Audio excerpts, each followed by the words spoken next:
Hey guys, I'm doing this stream right now to help myself prepare because this debate is in 2 days. It's going to be on a Friday instead of on a Saturday when I normally have my debates, which puts me in the bind because I got to come in from work and all that, and I have less time to prepare. But we're gonna make it work, and I'm nowhere near where I need to be, but I think what I'm going to be doing is I'm going to go through some of the stuff that I have. This is not a structure that I have prepared like I've done in other videos where I'm like 4 hours before debate, 3 hours before debate. No, this is way more haphazard, way of a mess. Okay, and I got to make it into something. So let me just share my screen.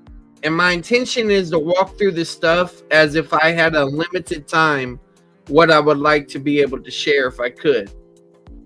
All right. So let me share my screen. I'm going to turn this sound down a little bit. All right. So let's go from this current slide. I think this would be my 36th debate if I'm counting right. So I'm going to be debating Adam Terry, Curious Christianity. And yeah. So as you can see here, these are all the debates that I have. I'm not going to explain this in there because it's not relevant to this particular debate. But all the blue are the conditionalists that I've debated, or at least that believe like you can lose your salvation in the Old Testament or something like that.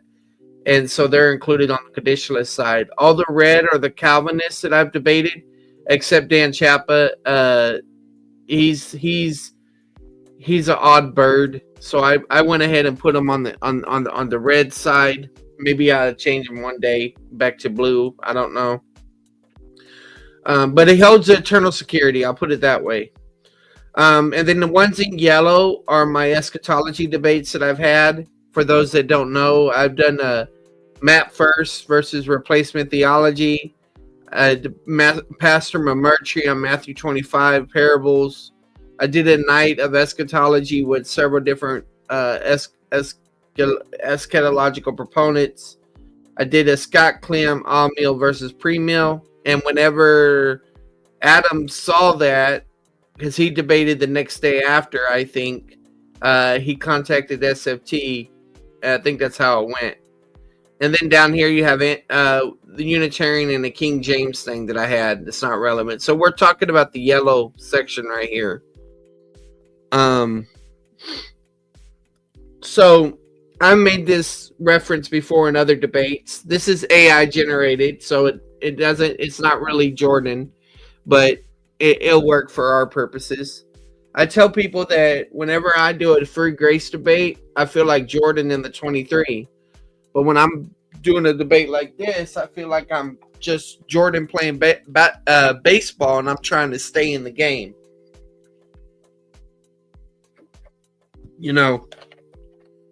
Because I'm going to tell you this. To do debates right on eschatology, there's a lot of stuff to cover. And it's kind of humbling. That's not to put it. And I'm glad too, because I'm doing so well in the free grace stuff. No real challenge there, that I need something that reminds me I don't know anything. So yeah, here was on the right side. You can see that this is actually a clip from SFT's thumb page where I debated Clem, and then the very next day, Adam debated Phelan. And I don't know if Adam saw my debate, but I mean, I'm telling you, the way I think, if I know someone debated the millennium and I'm going to be debating the millennium the next day on the same platform, I'm going to do my best to see that other debate. So if that be the case, I'm pretty sure Adam is understanding what I'm going to come with. There's something that I mentioned in my, I told him in my debate email. Let me just read something to you. I'm not going to put it on the screen, but I'll read it real quick. Um,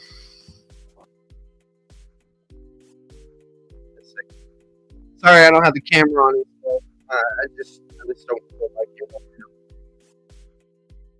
Uh,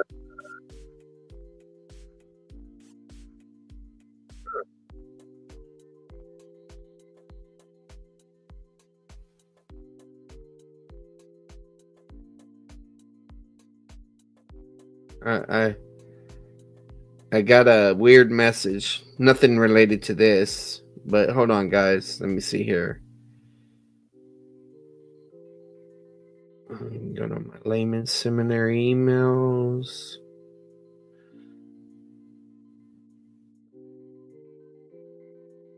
Where is it?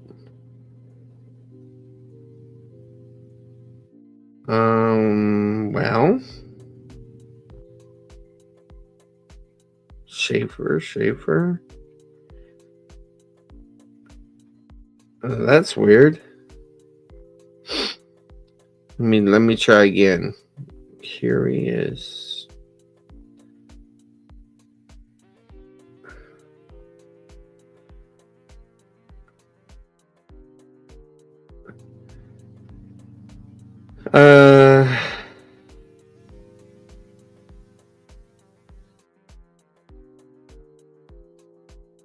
So Adam says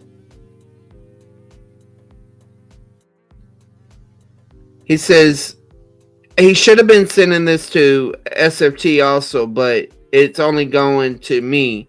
So I'm going to have to hit reply all to get this in there. But anyway, he said, "Hey Charles, sorry about the delay. How about this for a thesis? Has Christ's millennial reign begun?"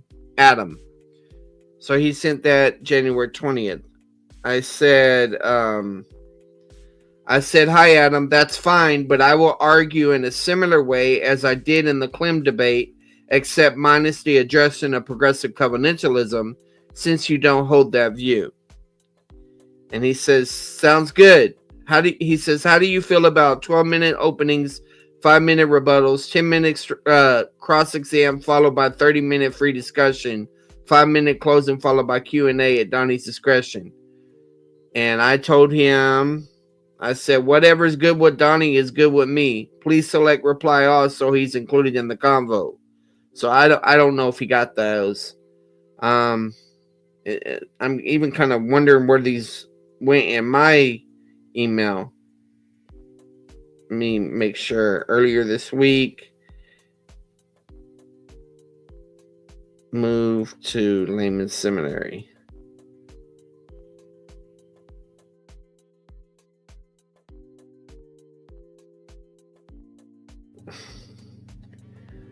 Moved to Layman Seminary.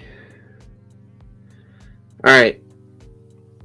So yeah, I really would prefer longer openings, but I gotta work with what we got. So what was helpful is Adam went on to this thing with Pastor Jason Robinson in SFT and asked him some questions concerning his views. Okay. And that helped me get to thinking about a direction to go in. I've also been listening to Alan Kirshner, who is a dispensationalist, but he's not pre-trib. And he wrote this dissertation, which I've just started skimming through, working through. In future debates, I may be able to incorporate more of this in. But this is a huge thing to take on. But it's titled "The Linguistic Approach to Revelation 19:11, 20 through 6 and the Millennium Binding of Satan." So also I go to bestcommentaries.com, right? And I selected the amillennial commentaries. You see the check right here. And the most recent amillennial commentary is 2024 Sam Storms. And so I went ahead and I got that commentary. I've dabbled in it a little bit, but not enough to do justice yet for it. So there's that commentary, Our God Reigns. The most recent commentary that is out on Revelation is this one here. This is a exegetical guide of the Greek New Testament by Alexander Stewart. It's more, it's technical Greek wise. So, I mean, I don't know how much of it's going to be pertinent for this debate, but I have it for the future. Also, so that people understand that I'm not just depending on commentaries and stuff. 3 years ago, when I took New Testament survey, I had to create synthetic outlines and charts for the book of Revelation. And this is the first video of that where I'm doing that. And I may show y'all that later on as it relates to this. And I got to get a better thumbnail for that. This is just my generic thumbnail I was using at that time. So here's the chart that I turned in 3 years ago. Okay. Now this is observational, but let me just show you how I was viewing it at that time. So you got the introduction, the vision of Christ. I didn't even put chapter 1 here. I don't know what happened there. Then you got the present church age, the letters to the 7 churches, 2:1 to 3:21. And then you have the tribulation from 4 all the way to 1921. Okay. And for the tribulation, I say the tribulation, God is glorious in his judgments upon the earth that graciously unfolds in stages that anticipate to give people the opportunity to believe in him. Then in 21 forward, I got the millennial kingdom, and then I got the eternal state. After that, I don't think this is the final one I turned in. There's some verses missing. And then the conclusion, the coming of Christ and the call to faithfulness. So there's 1, 2, 3, 4, 5 divisions here, 6 divisions here. I can't remember why I color coded them. Maybe I was viewing these as separate divisions. It's been a while. I'll have to go back and watch the video. So I did a message overview because I was part of the assignment at that time. And at that time for Revelation, this is what I said. Jesus Christ is God and Savior, worthy of all worship, who graciously but fairly judges. John receives a revelation of Jesus Christ, also about Jesus Christ. His authority as God to judge the churches and the world is depicted in his worthiness to judge and rule on this current earth and the new one. John and his readers should face persecution, knowing that their faithful witness will be vindicated and rewarded. That's what I think the main point of the book of Revelation is. The purpose. That's the main message. The purpose. John receives this revelation so the church knows what to expect and a reminder of who Jesus is so that they will face persecution and death and then rule and reign with Christ in the millennium and experience the new heavens and new earth. All right, so zooming in to the section we're going to be in Revelation 19 and 20 for our main discussion, for at least where I'm at right now in the prep. And so I gotta get some water. Hold on. All right. And so underneath the tribulation part, the last section I had was 15:1, 19:21. The 7 bowls of God's wrath are poured out upon the marked ones. Thus, God causes Babylon to fall. All is behind the events that lead to the battle Armageddon, where he kills all unbelievers on earth. Okay. Then the millennial kingdom, the 1,000 years of Christ's reign while Satan is bound, followed by Satan's release and millennial rebellion before he's locked up forever and the earth is destroyed by fire. The great white throne judgment. The eternal state, the new heavens and new earth are described along with the new Jerusalem. Conclusion, the coming of Christ and the call to faithfulness. So whenever I did my chapter summaries from my actual outline, this is what I wrote for chapter 19. God is praised for this judgment on Babylon, the marriage supper of the Lamb. 19:1 and 4. After the things that just occurred, John hears a multitude in heaven praising God because of his righteous judgment against Babylon, killing believers. The 24 elders join in the praise and worship. 19:5 and 8. John hears a voice commanding praise to God to the bondservants of all backgrounds. He also hears a multitude that thunder and praising God because the marriage of the Lamb has come and the bride is prepared. 19, 9 through 10. John is commanded to write those who are at the wedding feast, I guess. They are blessed. Then he mistakenly tries to worship, talking about the angel, but the messenger corrects him and directs him to worship God alone. The King of Kings comes with the saints and angels. He kills all unbelievers. The rider on the white horse, 19:11 through 16. John next sees the King of Kings, it's supposed to say riding a white horse with several names and crowns, and he rules over the earth by exercising wrath before that rule. Armies come with him dressed in clothing representing their righteousness. 19:17 to 21. The angel is in the sun, S-U-N, supposed to be, called to the birds to come feast on the carnage of the aftermath when the Messiah kills all unbelievers and then binds the unholy Trinity in hell. Okay? Chapter 20. Christ rules for 1,000 years while Satan is bound and then released to test the millennial saints before being bound for good. The 1,000 years. 21 through 3. The angel bound Satan for 1,000 years until he's released for a short time to tempt the people that are living. 24 and 6. The martyr saints that died in the tribulation are resurrected to rule and reign with Christ.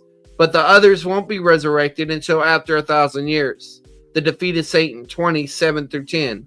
After Satan is released, he causes a rebellion against Old Jerusalem where the saints are. But God rains down fire on Satan and his forces and then binds him forever in torment.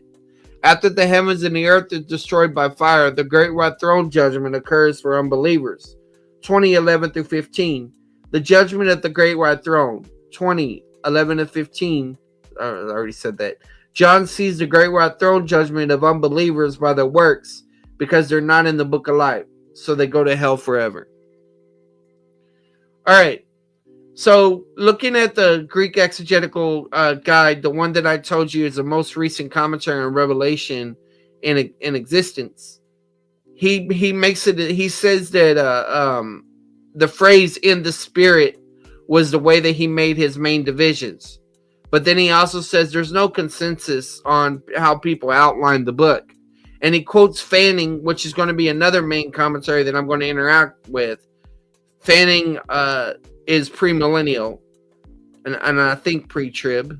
But Fanning argues for chronological progression with a telescoping of the seals, judgments, and bowls. His commentary came out in 2020. So this is the outline that is in the exegetical guide, Greek New Testament. So he sees 6 divisions. You got a prologue and an epilogue. I like that division. I think that works well with the chart that I have. And then he makes this distinction. In the Spirit on Patmos. And I kind of like this idea because it recognizes the fact of the different vision moments, you know, if you will. So 1:9-3:22, in the Spirit in heaven 4:1 to 16, in the Spirit in the wilderness 17 to 21, in the Spirit on a high mountain 21:9, 22:5, and then the epilogue 22:6 and 21. So this is kind of interesting. I don't know how well it bears out, but it's something, you know, the repetition, it's something to evaluate. So this is his exegetical outline that starts for the section of 17:1, 21 to 21:8. So the section that we're going to be in.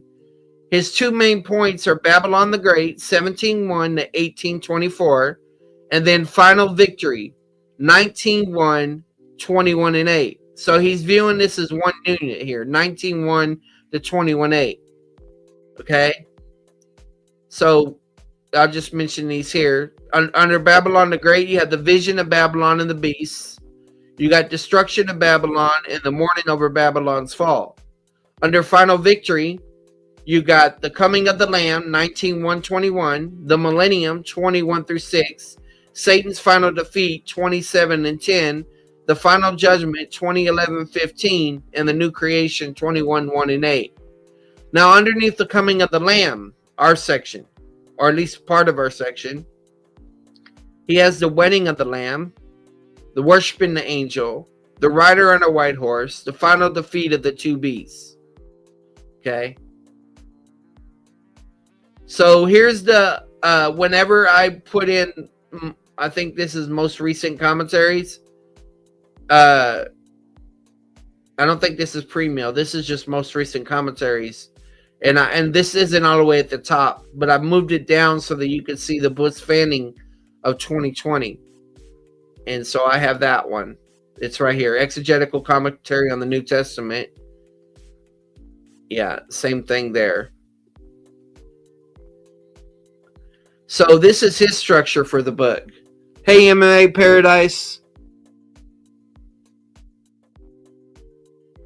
Okay, cool. Yeah, I don't know much about him.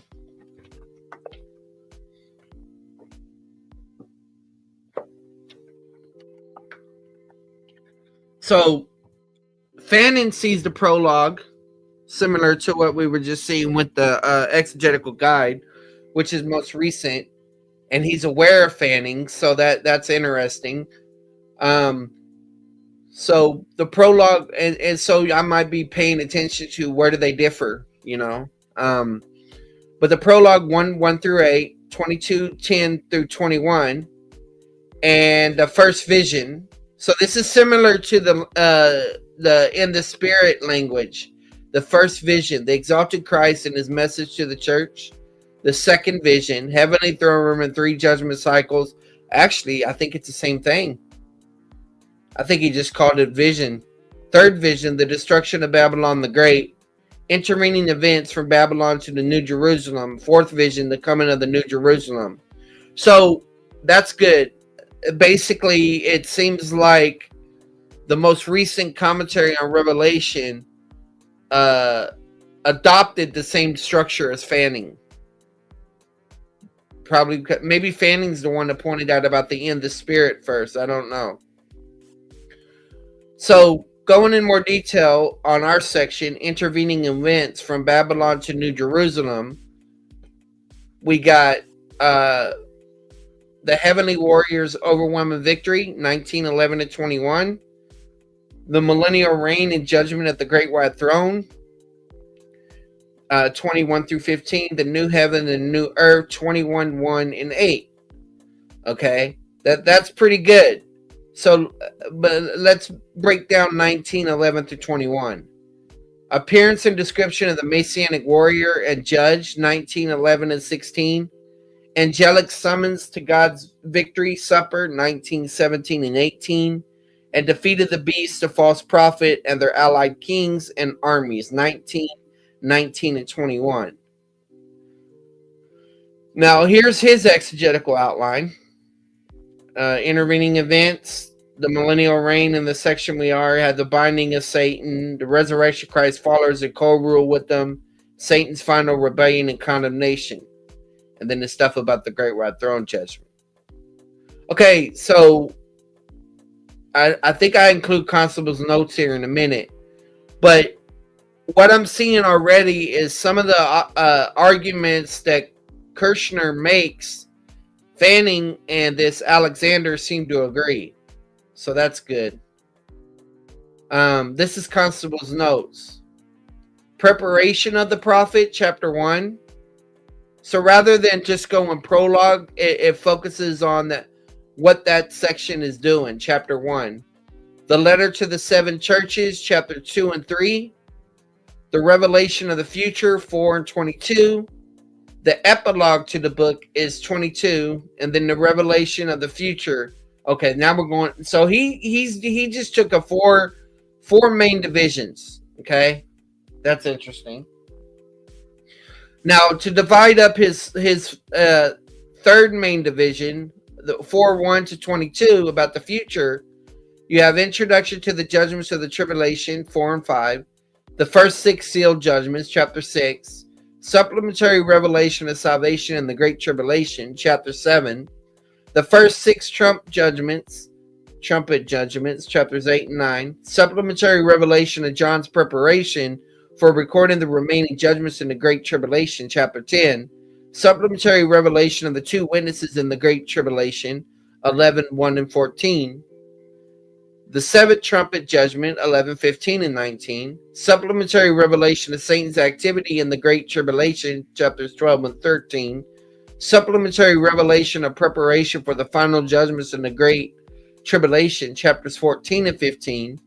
The seven bowl judgments, chapter 16. Supplementary revelation of the judgment of ungodly systems in the Great Tribulation, chapter 17 and 18. The second coming of Christ, chapter 19. The millennial reign of Christ, chapter 20. The eternal state. So his seems to be the most comprehensive. I don't know if he is aware of Alexander's. I think Alexander, though, if you expand all of his totally out, his outline's more comprehensive. And I didn't include every level in any of these outlines, just the major and the subdivisions. Okay, so the about the second coming of Christ section, chapter 19, he says there's praise of God in heaven, then there's the return of Christ to earth, the destruction of the wicked on earth, the millennial reign of Christ, and then that's divided into the binding of Satan, the resurrection of tribulation martyrs, the final judgment of Satan, the judgment of the wicked, the eternal state, the epilogue to the book. So I got all these outlines, right? And if I had more time, what I would do is I would take all of these outlines and put them together on a chart that show their similarities and the differences, and create my own outline from them and then evaluate it. But I don't have time for that. So I would do that in the future debate to understand Revelation better. So I believe this is Constable's notes. So we're going to just do a little bit of a flyby through Constable's notes for chapter 19, the second coming of Christ. He said this is about the future vindication of Jesus Christ. And the reason this chapter has two parts, the rejoicing triggered by Babylon's fall and the events surrounding the Lamb's return to the earth. And then they're praising God in heaven in this first part. It's a concluded revelation concerning the fall of Babylon, the latter-day Egypt and Tyre, and the Antichrist, the ultimate pharaoh of the Exodus and the king of Tyre. Okay? And then it mentions the proleptic silence of ruined Babylon on earth now gives way to its narrative of enthusiastic rejoicing in heaven. The four songs in verse 1 and 5 look back to the judgment of Babylon, and the songs in 9 and 10 look forward to the marriage supper of the Lamb. The prostitute dies, but the bride begins to enjoy new life. The first song praises God for judging the prostitute. He takes it as commercial Babylon. This section is called Heaven's Hallelujah Chorus. The great multitude in heaven praises God because he's true, fair, and righteous judgments. And then you have a quote here. By now, all men have made their choice between God and Satan. Universal worship of the beast and universal rejoicing of the deaths of two witnesses mark the world not only as guilty, but also irreclaimable. Okay. The angels were anticipating God's judgment of the harlot, but it had not happened yet. Probably both aspects of Babylonianism are in view here, religious and commercial. All right. 19:3. So it's talking about the influence of Babylon will never rise again. The divine judgments of Sodom and Gomorrah and Edom are previews of this judgment. The smoke represents the effects of the fire that will destroy Babylon. It will stop rising when the fire dies out, but the destruction that it symbolizes will be permanent. The punishment of God's enemies will be everlasting. Then you have a statement here about the 24 elders in 1924 praising. 5 talks about the allusion to the Halal Psalms and connecting this to vindication of them. The angels called for fear of God since judgment's in view. We see here call to praise because he now reigns after destroying. And this is a proleptic statement because he's not reigning at that point. Okay. Proleptic means it's described as if it's already occurred because it's so certain that it's going to occur. At least that's how it's used in the prophetic version of things. 19:7 talks about the different songs that are actually in the book of Revelation, emphasizing God deserves praise because he prepared the bride for the Lamb. It says the bride of the Lamb is evidently the church. It says the Revelation describes a woman. Well, you have the woman mother in chapter 12, Israel, the prostitute in chapter 17, Babylon, and the bride in chapter 19 is the church. Okay. Some people think it's New Jerusalem, but that's a different passage. And by that point, things would be different there. And it says it describes the lamb here by who offered himself a sacrifice for his sins that the church loves. This was interesting. Only Isaiah used the marriage analogy in a consistently positive way. Everybody else used it to talk about divorce, covenant violation. It says Israel cannot be this bride or even part of the bride because the bride comes to earth with Christ when he returns. It says also Old Testament saints will not experience resurrection until Christ returns to the earth. Then it says right here, the fact that the bride includes Israel later in 21:12 and 14 indicates that the bride will be a growing body of people that will eventually encompass Israel as well as the church. And then using this bridegroom imagery and talking about the earthly messianic kingdom, going into the marriage customs, the three main events. First, and he sounds still a little bit a moderate Calvinist here. But first, the parents chose a bride for the groom. He says this takes place presently in the church age as the Holy Spirit calls the elect out of the world to be Christ's bride through regeneration. Second, when the time for the marriage, the wedding ceremony has come, the groom will leave his home with his friends, go to the home of the bride, and escort her from his home to his. Third, the groom provided a feast for his bride and friends. So that's where he goes to prepare a place. And this is the Matthew 25 type language. At his home, it lasted several days. All right. And then there's different stages. And he's saying that you're already at stage 3 by the time when Christ comes back for the wise and foolish versions seen there. The bride prepared, but the ultimate preparation was a God. The theme of the first song was the destruction of the prostitute, but the theme of this song is the wedding of the Lamb to his bride, who is the antithesis of the harlot. She clothed herself with fine linen. It's the righteous acts of the saints. This represents the works of the saints. So this is not positional righteousness that's being talked about here. We got a little section 19:9 about a beatitude. This is supposed to motivate the people. And there's other people besides the church age saints at this celebration. These other believers will be tribulation martyrs and believers that survive the tribulation and enter the millennium life. People have different views about when the marriage supper occurs. Constable's taking the view that it happens at the beginning of the millennium. And this is talking about whenever, human beings should never worship angels, all that. Let's see. Emphasizing the centrality of Jesus Christ in the revelation of Jesus. This is talking about whether of Jesus as objective or subjective. Is it Jesus's revelation and all that? Some say it's a double meaning thing. So we get in 19:11 to 16. We got the return of Christ. We got this description here of this return. The earth. On the one hand, the return of Christ to the earth is the climax of all that's gone before in Revelation. On the other hand, this is interesting. It is the first of 7 final things that John saw and recorded. These things are Christ's return, Satan's capture, Satan's binding, the millennium, Satan's final end, the last judgment, the new heavens and earth, including the new Jerusalem.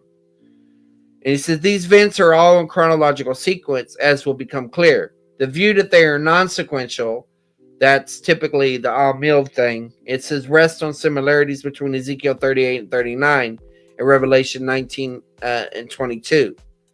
And I'd have to evaluate that at a future date. But this view fails to account for the differences.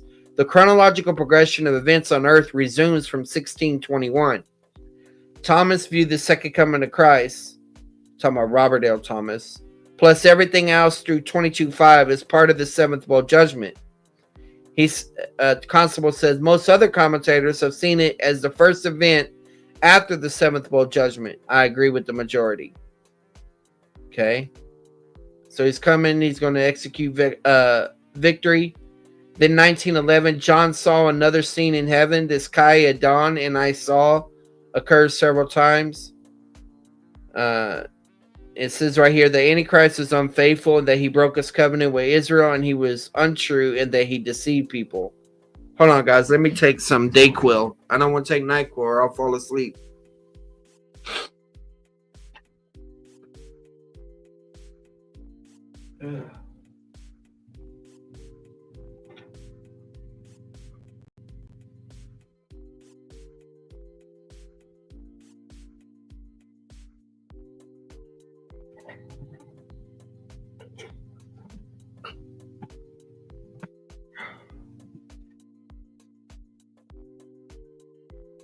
All right.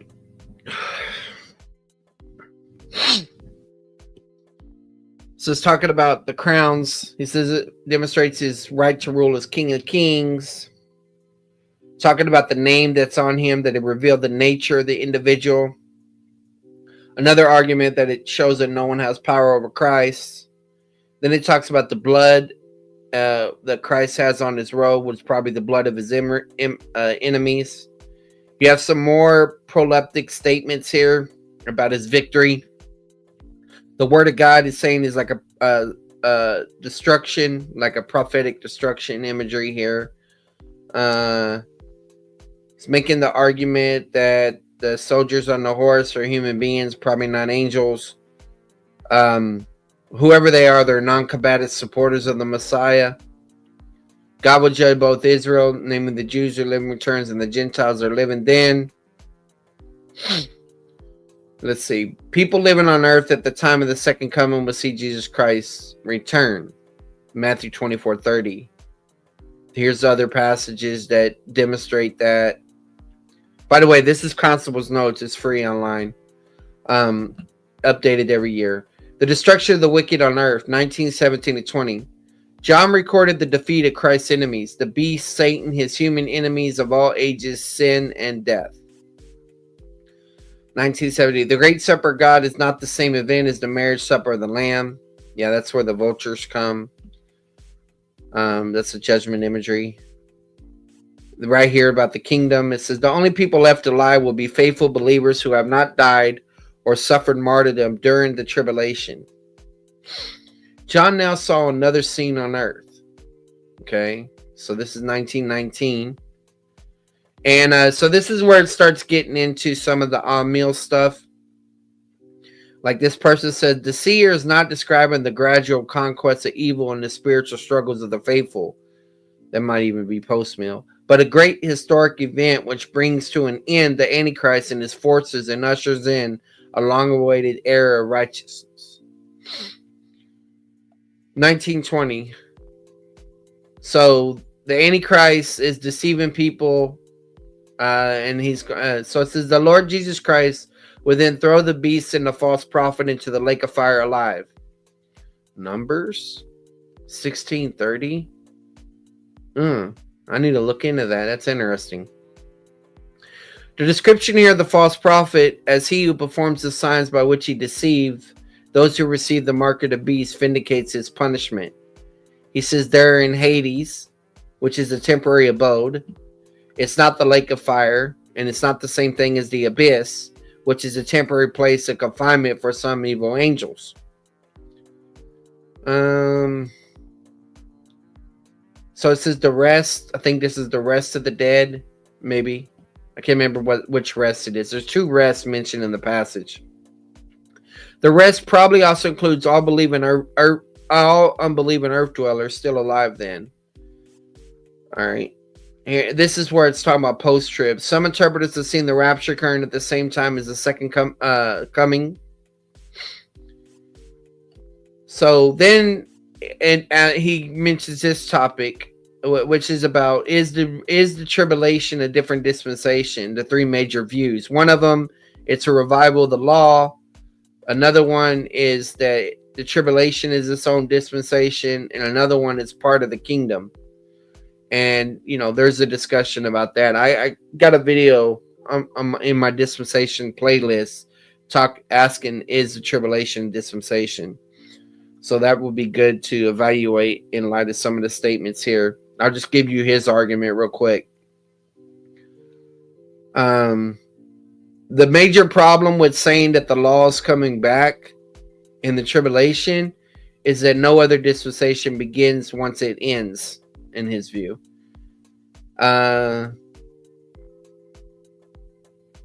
It's a tribulation doesn't have the marks of a full-fledged dispensation, but these marks, these elements, characteristics, they're questionable. So the other view is that the tribulation ends the dispensation of grace. That's the current view I hold to.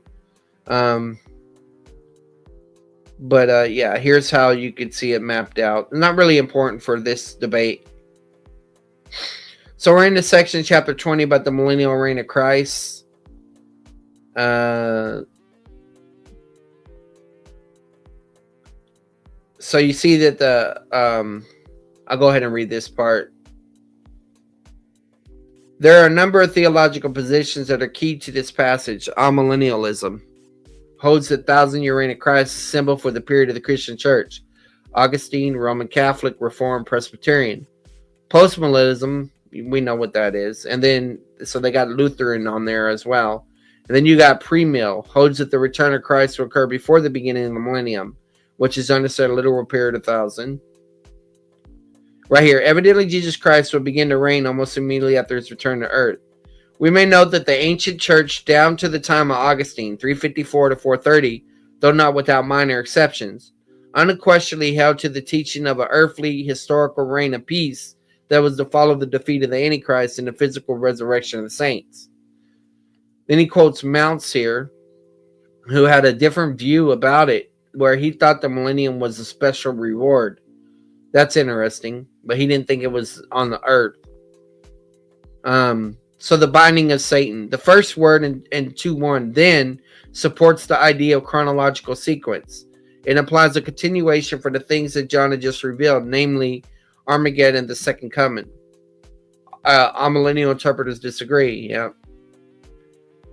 John says nothing to place this chapter in the time sequence. That's what they're saying. It is logical that, having judged the beast and the false prophet in 1920, Jesus Christ should next deal with Satan. God assigned an angel to bind Satan. Previously, God had cast Satan out of heaven, and now he cast him on the earth. This is the end of Satan's short time in which God allowed him to spread havoc on the earth. This angel had already been given the key to the abyss. The binding of Satan is real, though the chains must be figurative. Says it's impossible to bind spirit beings with physical chains.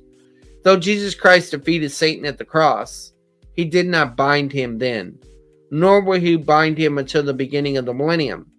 Presently, Satan has considerable freedom to attack God's people and oppose his work. Then it talks about 4 titles that are given for the dragon. It says, there's no reason to take the 1,000-year time period as symbolic, as all millennialists do. All the other numbers of Revelation make sense if we interpret them literally, and this one does too. It is impossible to prove that any number of Revelation is only symbolic. And I have some resources on that. I don't know if they're going to come out in this debate. All right. Barclay, he's quoting Barclay, right? And he says, in a non-literal way, 1,000 is simply used to describe a large number, a very long time. Then he mentioned Morris right here. And this is wild how he's doing the numbers cubed and all that. So Morris acknowledged that God will release Satan at the end of the period. To end the 1,000-year reign of martyrs having no relation to the second advent. So you got all these. The challenge is that if 1,000 is symbol, what about 7,000? It goes through all the numbers. Here it is. If the term 1,000 year designates a non-specific but long period of time, the present age between Christ's two advents is amillennial. All millenarians hold, then one would expect John to say simply that Christ would reign a long time, in contrast to the short time of Satan's release. Hey, Don Hathaway. Oh yeah, I totally agree with you on that.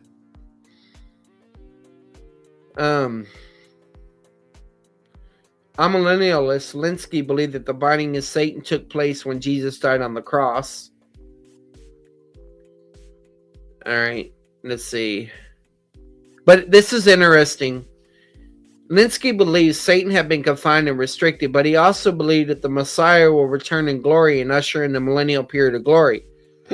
So it seemed he believed in two millenniums, the present age between the Lord's death and the second coming, and the eternal state. 23. The angel would throw Satan into the abyss. Okay? And his confinement will preclude his deceiving the nations, which he's been doing. The nations in view are people who will be the descendants of mortal believers who did not die during the Great Tribulation but lived on in the millennium. All unbelievers will evidently be destroyed when Christ returns to the earth. Lifespans will be much longer in the millennium, so the earth's population will increase rapidly, as is the case before the flood. Let's see if there's anything else.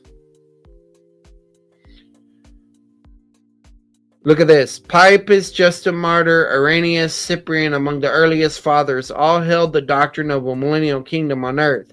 Not till millennial views degenerated into gross carnalism, which was this doctrine abandoned. All right. So the resurrection and tribulation martyrs, 24 and 6. John sees a new scene in 24. So I remember when Saddam Hussein was captured. He was in a spider hole.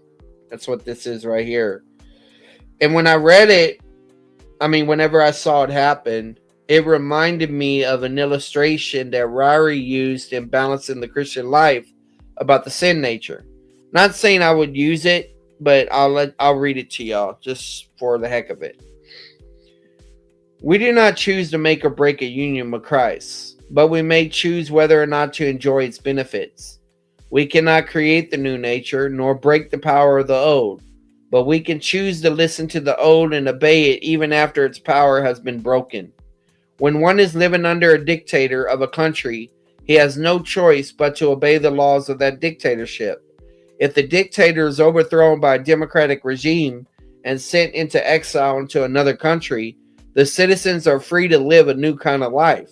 But it is quite conceivable that there would be some within the country who would prefer the deposed dictator and seek to serve him even though his power has been broken. And serve him they could, receiving their instructions over his clandestine radio and carrying them out while rejecting the freedom into which they have been brought. The sin nature is like a deposed dictator who was overthrown by the death of Christ. Christians are citizens of heaven with a new freedom to live lives pleasing to God. But the sin nature has not been eradicated, nor has the individual's will been nullified. Therefore, it's possible to choose to listen to and follow the promptings of sin, but it will never be possible for sin to regain the domination and control it had before conversion. Ryrie, Balancing the Christian Life. Okay, so these are other notes that I had, and I don't even remember where I got them from. If I remember right, my approach typically is I go to bestcommentaries.com.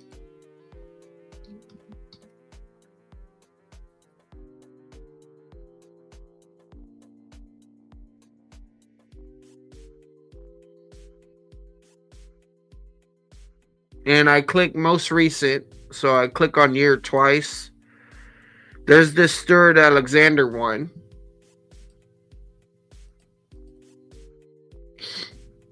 And you see the Sam Storms is right there. That's the most recent millennial. There's others. I don't know what Grant Osborne holds to, so I don't have those. And so I'm like, okay, I got a few days to debate, so I need to narrow this. So what I need to do is I need to hit the Logos option and narrow down only the commentaries that are in Logos. Well, the Shriner commentary is too expensive this time. So I'm going to put a pass on it. I'll show you how much it is. It's $64. So I'll put a pass on that. It's 2023 anyway. This young Amos, let's go look at it. It's 23, and that's Westminster John Knox, so kind of Methodist leaning, probably. And then here's the Booth Fanning, the one I have. So like, okay, that's what I made as my base. Now,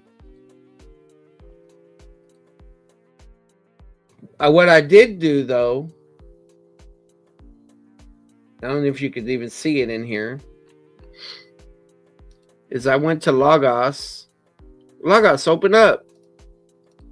It's been messing up on me. Oh, there it goes. Let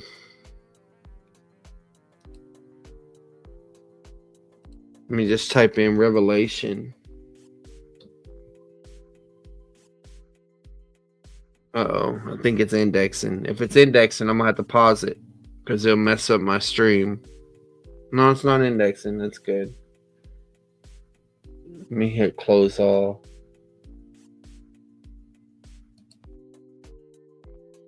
Yeah, so see, here's the most recent Revelation commentary. And I just start working my way down. I'm like, okay, we ain't got time to get into the Talmud and stuff. Here's the Fanning. A companion to the Book of Revelation, David Matheson. I really wish I had time to go through that one. Because I like David Matheson. It's Greek and stuff. But it doesn't look like I'm going to be able to get to that. So then I went through. There was a couple that I saw. But I think I got into this one here. The ESV one right here. I think that's where these notes came from. Anyway, I worked through some of these, but let me just try to work from what we got, and you're going to see some redundancy. Chapter 19 concerns the second coming, so the binding would follow. 1,000 years is literal. Satan can't interfere with earthly activity during the millennial kingdom. God wants to halt deception and allow truth a chance to reign. 27. Satan will be released from prison confinement, not merely restricted. 23. The word abyss, abuso, is used 9 times in the New Testament, 7 of which are in the book of Revelation. This is not hell proper, but a place of demonic confinement. In Revelation 9:1, it's used as the place where demonic beings, locusts, are locked away. Bottomless pit. When is the debate? The debate is Friday. Sola Scriptura.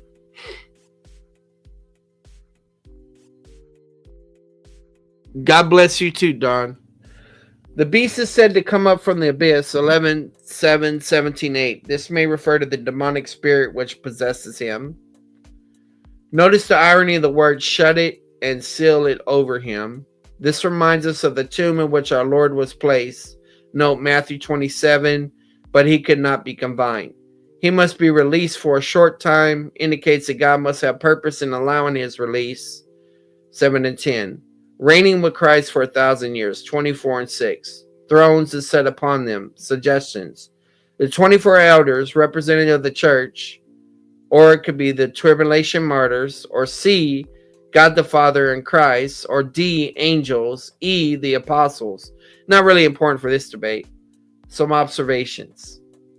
Sitting upon thrones recalls Christ's promise to those who overcome. That's good. Judgment was given to them. The word for judgment is krima, a noun formed from the verb krino, judge, decide, separate. Notice how the verb is used in 1 Corinthians 6. Do you not know that the saints would judge the world? Okay. Apparently this must include the exercise of delegated authority. Cool. 6:3. Do you not know that we shall judge angels? Implications. Saints are destined to rule over the world, including jurisdiction over angels. Reign with Christ for 1,000 years. The idea of reigning with Christ is said to be conditional in 2 Timothy 2:11 and 13. Yep. Conclusion. The one who sits on thrones in Revelation 24 are probably those who have appeared before the judgment seat of Christ and have been judged as overcomers. As part of their reward, they're given the privilege of reigning with Christ. This presumes that some Christians will be denied that privilege. Well, this is definitely from a Free Grace commentary. Has to be. Because that language, I'll have to look in a minute.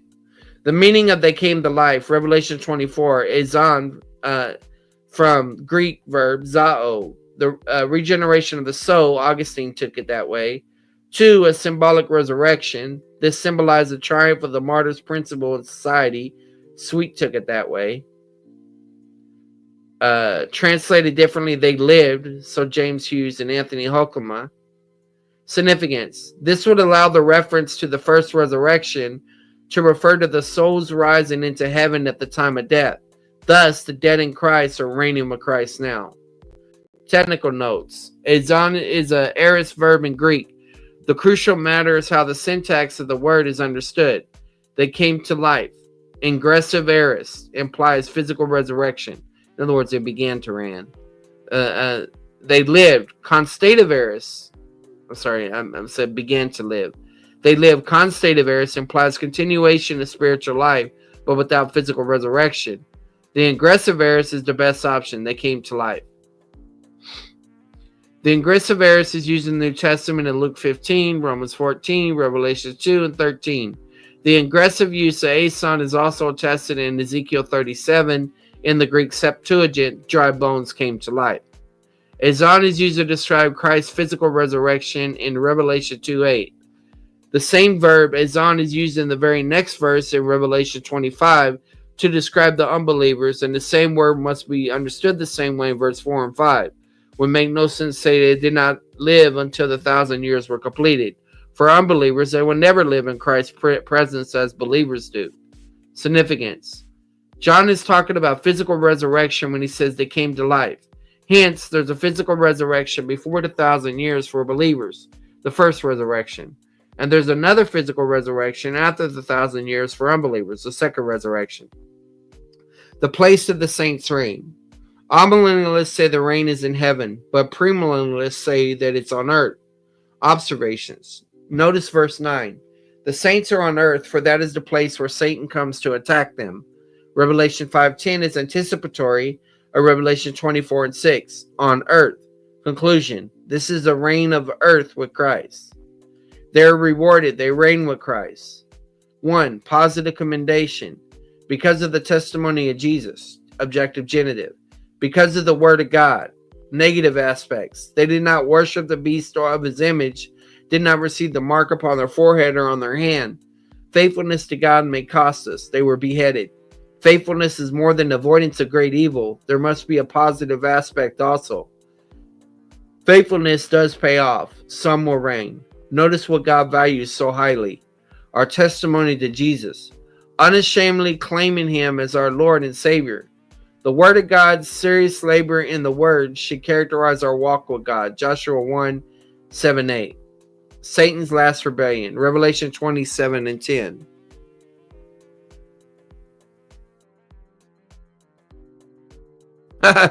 Yeah, that happens. Sola Scriptura. Thanks for mentioning it, though. Is this the same event described in Ezekiel 38 and 39? Yes. See J. Paul Tanner, Rethinking Ezekiel. So maybe these are notes from... these are notes from Tanner. So I'll show y'all Tanner in a minute. I got his commentary on Revelation on my bookshelf. I still need to read it. Rethinking Ezekiel's Invasion by God. A close study of Ezekiel 38-39 passage revealed that this event and he's not pre-trib, by the way, takes place after believing Israel has been restored and the Lord has fulfilled the new covenant with them.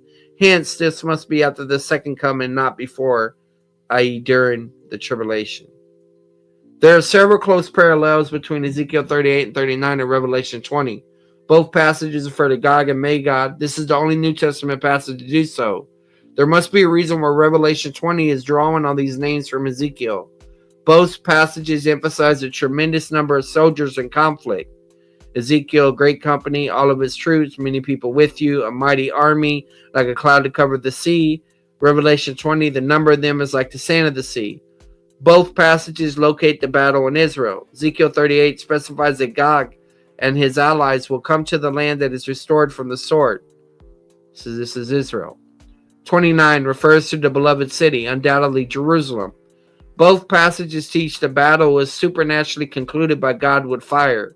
Ezekiel 39:6, and I shall send fire upon Magog and those who inhabit the coastlands in safety, and they shall know that I am the Lord. Revelation 20, fire came down from heaven and devoured them. Why must Satan be loosed to lead this last rebellion after the millennium? This demonstrates the incurable wickedness of Satan. This demonstrates that man, even under the most favorable circumstances, the best of environments, will fall into sin if left to his own choices. Hence, sin must be totally and finally removed. This justifies eternal punishment. Then section 4, the resurrection of unbelievers for the great white throne judgment. Revelation 20, 11 and 15. Notice that this throne is distinguished, great white throne. Believers may sit on thrones, 4 and 6, but this judgment is reserved for God alone. Notice that there are two categories of books. Books were open in verse 15. Another book was open, which is the book of life. According to verse 13, unbelievers are judged according to their deeds. This suggests that there will be a variation in degree of punishment. D. Two resurrections. Note verse 5. 1. Previous revelation. Daniel 12 and John 5. Analogy from Isaiah 61, 2.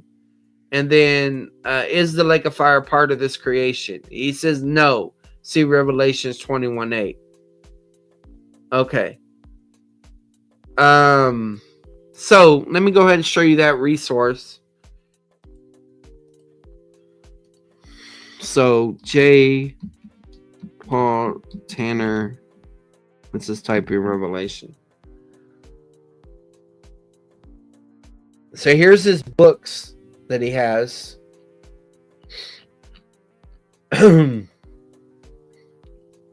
But they're from right here. Session 11, I think. This is the historical backdrop.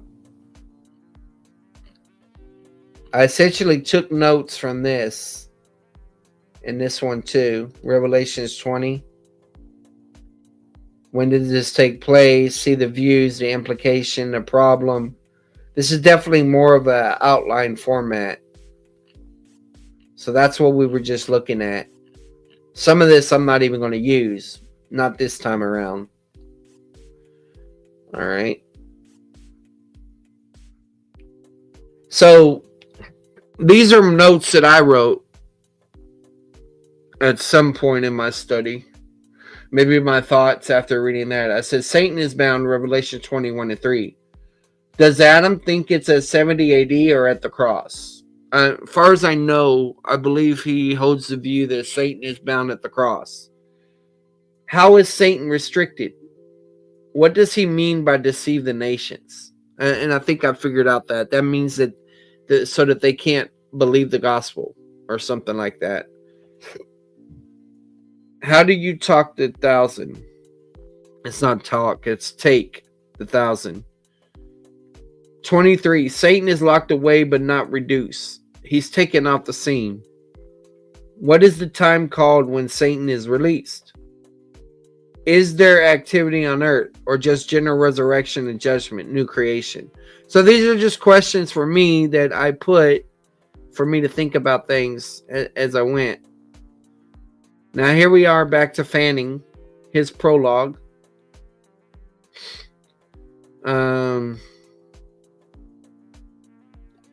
And let's see here. He says 1911-21a is one major section. It contains 7 visions. And I saw. So 1911, 17, 19, 21, 4. So this is a good argument. This shows you that there's some type of structure going on. And I saw. Repeated, right? First three are in chapter 19. These events intervene between third and fourth major visions of the book that focus on Babylon's fall, 17:1, 19 and 10, and the descent of the New Jerusalem, 19:11, 21:8. These intervening events are a movement from negative to positive. God's judgment of Babylon to establish the New Jerusalem in its preliminary, then in its final form. So it's about chronological succession here. Chapter 20 presents three visions. The main idea of this section. The millennial reign of Christ, and see, he's doing the same thing I was doing for, my own personal study that I showed in the very beginning of this. The millennial reign of Christ and his resurrected saints will witness the binding of Satan for 1,000 years, and at its end, his ultimate condemnation followed a short-lived final rebellion against Christ's rule, 21 through 10. And final preparation for the coming of God's renewed creation, the existing earth and heaven disappear while God judges all the unrighteous dead and condemns them to the lake of fire, 20, 11, and 15. And then the structure. The series of shorter visions that reveal various events leading from the destruction of the great prostitute Babylon to the unveiling of the New Jerusalem, the bride of Christ, continues in this chapter. The passage covers three visions that John receives, singled by the "and I saw." These visions can be clustered into two larger sections regarding their content. The millennial reign of Christ and his followers, 1 and 10, the first two visions tied together by the temporal motif, 1,000 years, with the thematic subsections as shown below, followed by the judgment at the great white throne, 11 and 15. So here's that outline right there, which I already mentioned earlier. So this is in the Zondervan exegetical, it does these you could call it mechanical layout, you could call it phrasing, you could call it clausal layout, different terms you could use.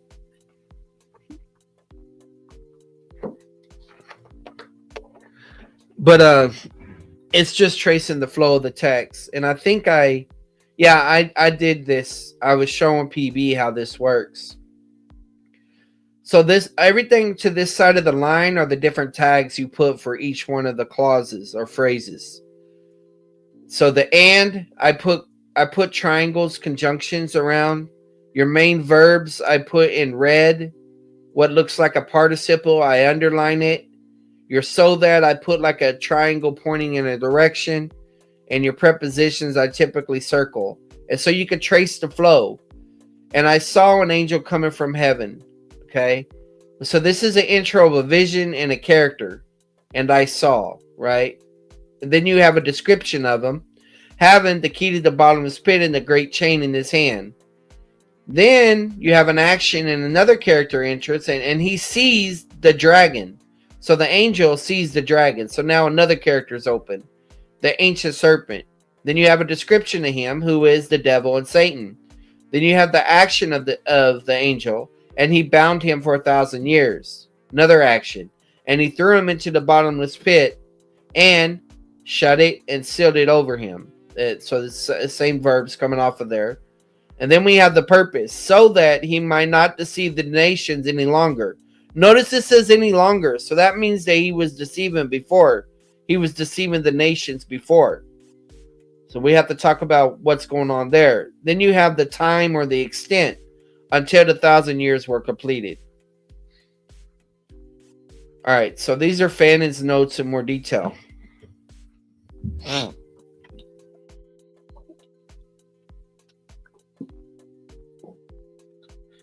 All right. And I saw, verse 1, picks up the chronological storyline. So you have the defeat of the Antichrist, false prophet, and the enemies in 19, 19, and 21. So you have a recounting of the capture of the dragon. You have the unholy trinity gathered to battle.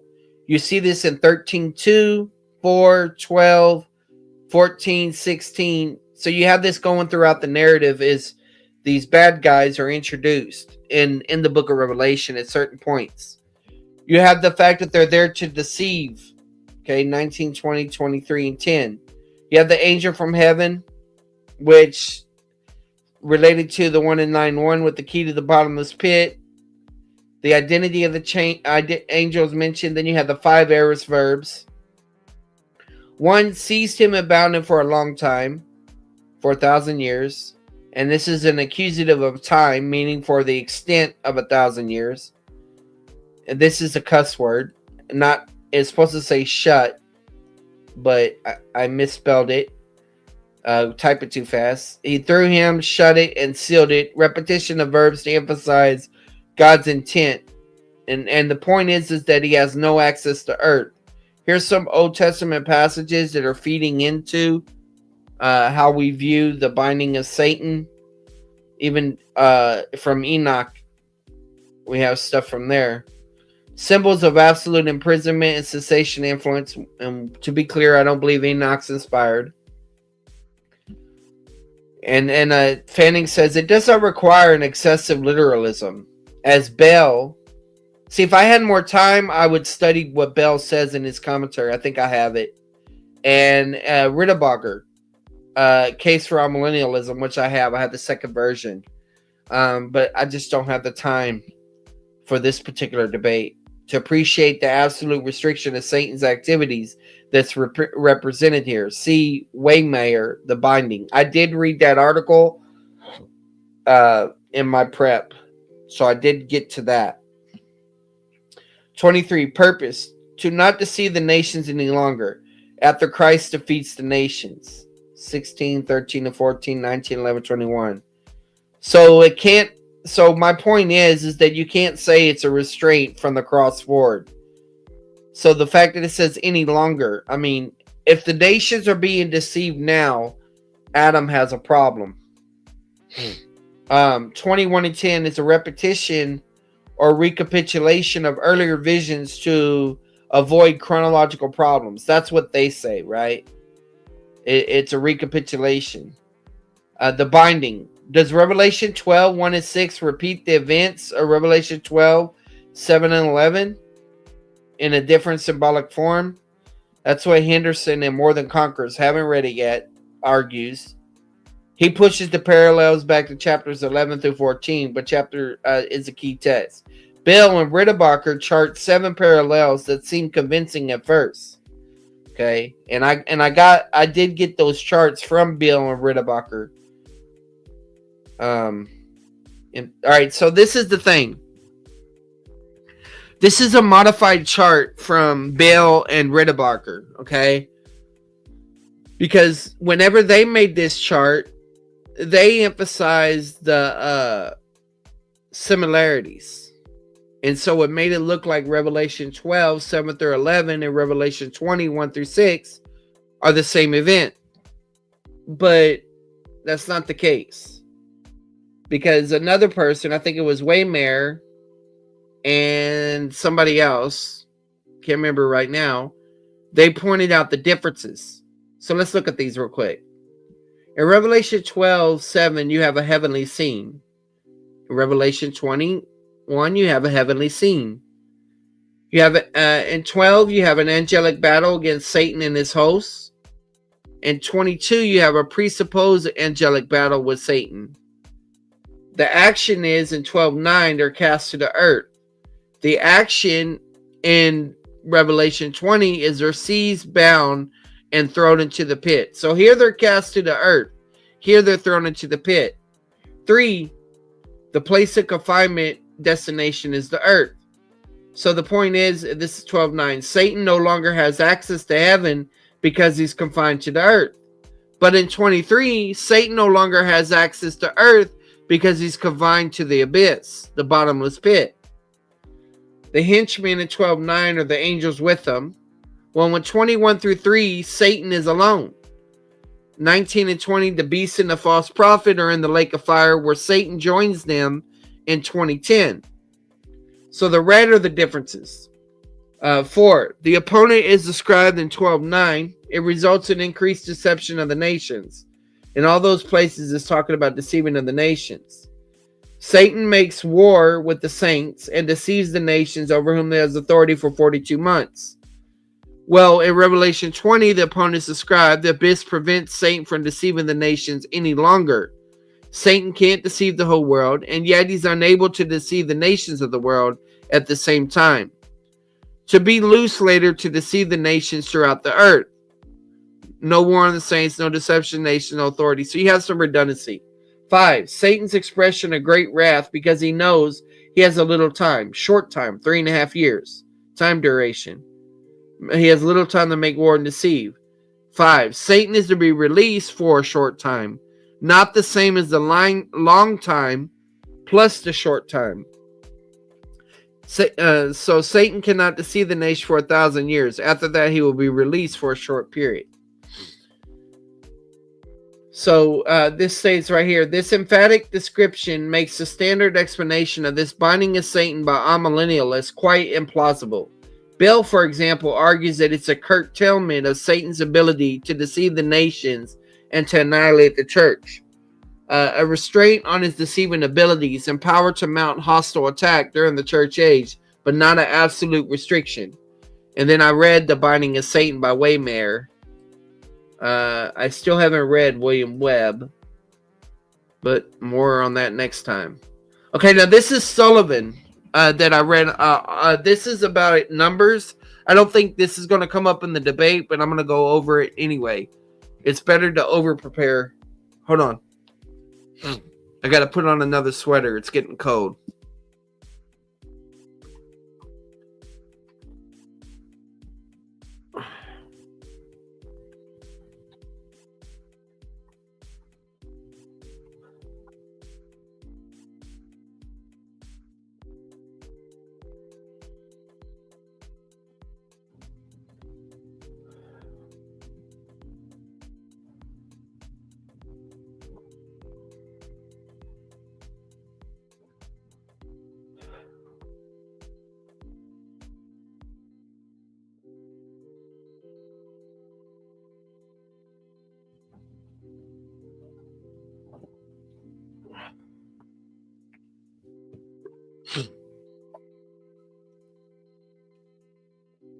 All right, I'm back. So Solomon, he basically argues, if I remember right, that no number in the book of Revelation is really symbolic. I think that's what it is. So let's look at this. It's been a while since I did this. The book of Revelation is not a symbolic book. There are 174 cardinal numbers in Revelation. That cardinal numbers deal with quantity. 19 numbers are fractions, like for example 1/3, or cardinal numbers with fractions, like 3.5. There are 61 ordinal numbers, like rank, first place, second place. Therefore, there's a total of 254 numbers in Revelation. 4 general categories for numbers are in Scripture, and I got the book as an older book that these categories are based off of. But you have conventional numbers, which you could say are, mathematical value. You have rhetorical numbers that deal with intensity, and there's like few, many, etc. Then you got symbolic numbers, and then you got mystical numbers, like Revelation 13:8 is the only possible one for that. All are conventional in Revelation except for 13 numbers. So he's saying out of all the numbers in the book of Revelation, all of them work just like normal numbers. Mathematical numbers, conventional numbers. Check this out. 12 of the 13 could be classified as rhetorical and idiomatic usages. Okay, you hear that? 12. So he's narrowing it down all the way to 1. Revelation 5:1 talks about a large indefinite number of angels, an expression from Daniel 7:10. See Robert L. Thomas. The most idiomatic is number 1. It could be conventional, indefinite, and uniform, single, suddenness, or abruptness, a very short time. The only difficulty is Revelation 13:18 is not conventional. Now watch this. When a number is used with a year, it refers to a literal year. Time, and there's time indicators in the text. So when 2 Peter 3:8, God's transcendence is what's being emphasized here. How God views time, so he uses literal time. John uses large indefinite numbers in short amounts of time in Revelation 20, but he does not use numbers to do this. He's talking about cardinal numbers to do this. 23. Satan must be released after 1,000 years for a short time. Satan gathers an army like the sand of the seashore. Their contrast, 1,000, is said 6 times. The cardinal numbers are the conventional ones. And so this is the article, The Binding of Satan in Revelation 20. This is 2015. And then I also was looking at this. I read this one too. What about Revelation 20? Matthew Waymeyer. So these are my notes from him on that. You have the futuristic premillennial visions of Revelation 19:22 occur in the same order they are written. After the 7 years, which are Revelation 6 and 19, according to him, Jesus will return. 19:11 to 16. He's bringing judgment. Satan is in prison. The Lord reigns with the saints. Satan's released and defeated. The wicked resurrected, judged, and thrown into the lake of fire. Then the eternal state.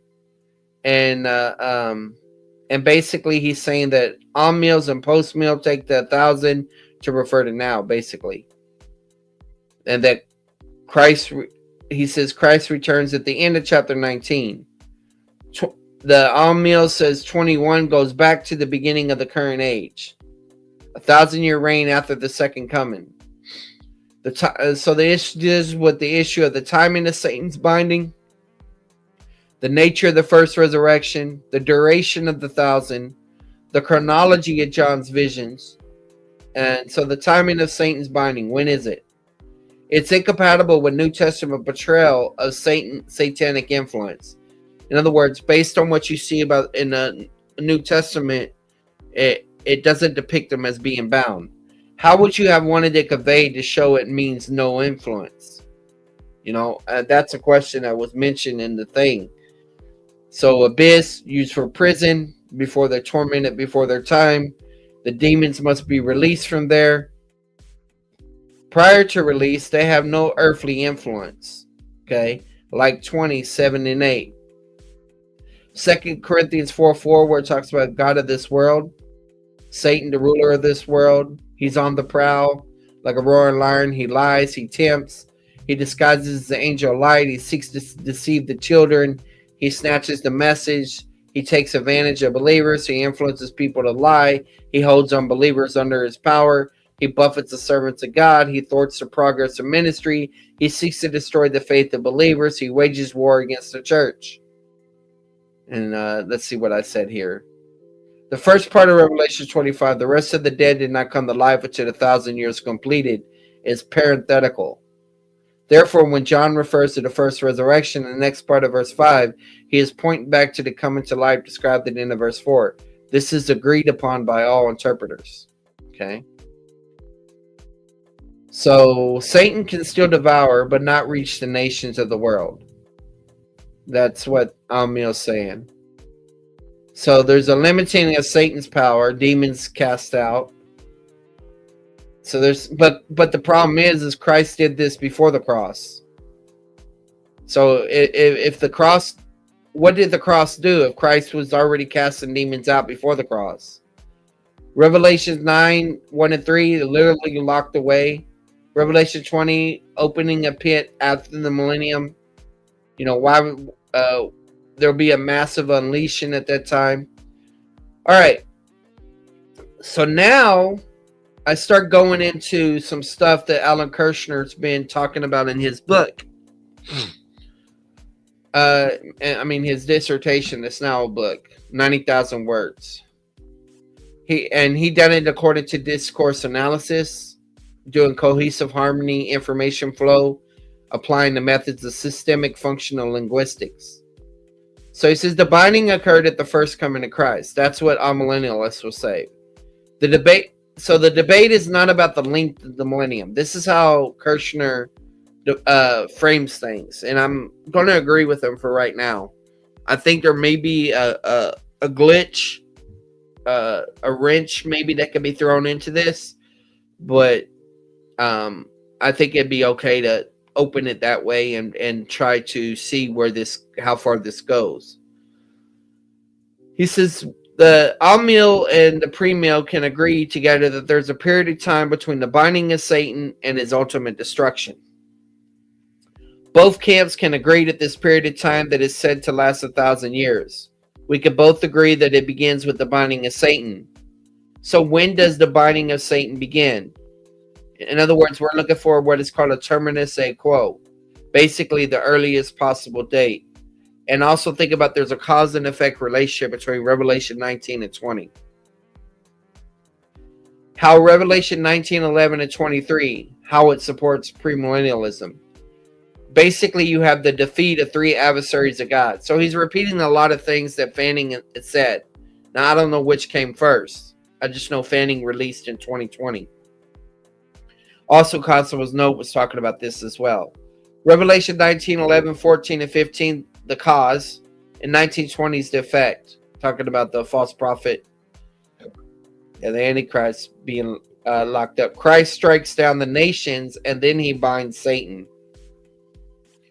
Because they're being deceived through the false prophet there. So this debate is not about the length of the millennium. On 2 points of agreement. There's a temporal period between the binding of Satan and his ultimate destruction. The millennial, I got some redundancy here. The millennium period begins with the binding of Satan. The debate is about when the binding of Satan occurs. The millennial passage does not begin at Revelation 20.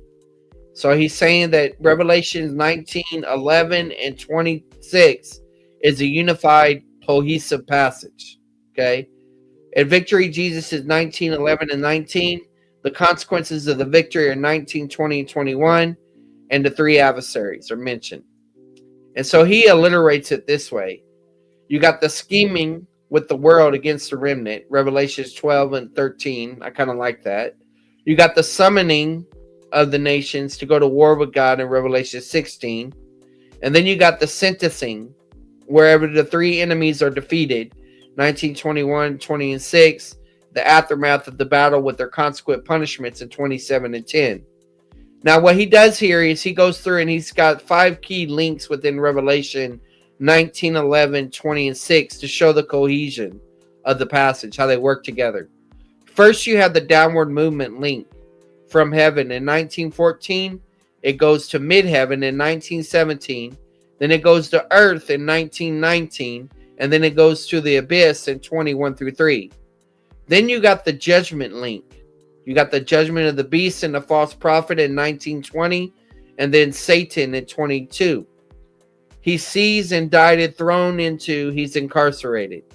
Then you have the worshiping beast link, 1920, 24, talking about the mark of the beast. Then you have the deceived link. The beast deceives, 1920, Satan deceives, 23. The rest link, 1921, and the rest of the dead in 25. So this is what I did here to try to depict this. Is the yellow represents the downward movement link. The green represents the judgment link. The worshiping the beast link is blue. The deceived link is pink. And the rest link is red. So the way I can look at this is that in Revelations 19:14, and the armies which are in heaven. Then 17 says, Then I saw an angel standing in the sun, and he cried out with a loud voice, saying to all the birds which fly in mid-heaven. And then you go to 19, and I saw the beasts and the kings of the earth. So heaven, mid-heaven, earth, right? Then you go over to 20, and you notice something in 21.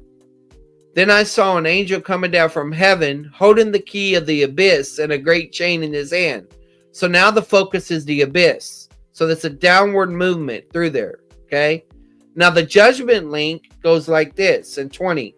And the beast was seized and with the false prophet. And then you look at 20 verse 1, the devil and Satan. He's the one that's bound in that passage. The worshiping beast link is in verse 20 also. It's in blue, those who worshipped his image. And then you see in 24 who had not worshipped the beast. The deceived link is in 20, by which he deceived those who have received the mark of the beast. And then you have he's bound to not deceive. And then the rest is, and the rest were killed with the sword, 21. And then 5, the rest of the dead did not come to life. So I may be able to somehow use this in my debate, this chart right here. And now y'all know why I make charts, to simplify all this complex information. All right. And then, so now we can go into other elements of similarity. War in heaven, waging war, the great dragon deceives the earth, throw down to the earth angels in short time. Heaven, dragon, Satan, bound, abyss, not deceived, released for a short time. So this talks, I think, so this is Revelation 12. So keep that in mind. This is Revelation 19 compared.